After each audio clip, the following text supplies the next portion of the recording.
that's the appropriate thing for us to be ending with, I think, with this panel.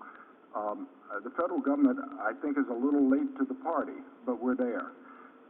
We are now looking at our actions and the actions of our agencies and the way they affect growth and development in a comprehensive way, in a cross-departmental way.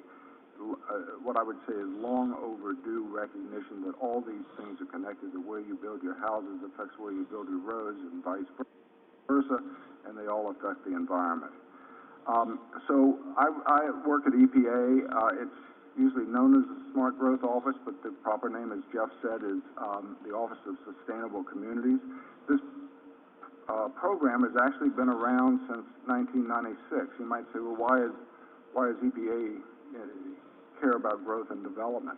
Well, the answer is our mission is to protect the environment and public health, and how and where we grow has a direct impact on air quality, water quality, the quality of land. Our office has really worked in sort of three general ways over the last 14 or 15 years. We try to change the conversation, and a lot of what I heard today, a lot of what Governor Hickenlooper talked about is changing the conversation so that you're talking about these things in a different way.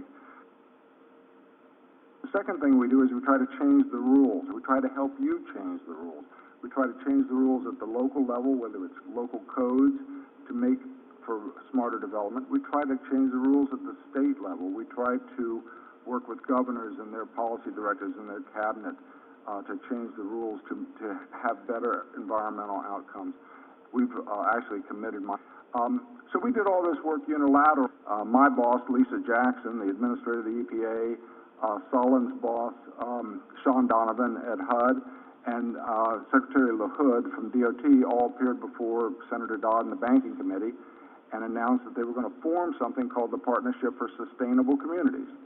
And then they announced that they were going to all three subscribe to the same set of 6 what they call livability principles. Those principles. Fifth, since its inception, environmental justice has been a centerpiece of the partnership's work. We have taken the environmental justice and equitable development issues into consideration in the scoring of HUD grants. If these are the kinds of resources you want from the federal government, now is the time to tell people on the Hill, people in Washington, because there are a lot of folks up there who have no idea how different programs play out at the local level. So if they don't hear from you, they're not going to know. And with that, I want to just thank our panelists one more time.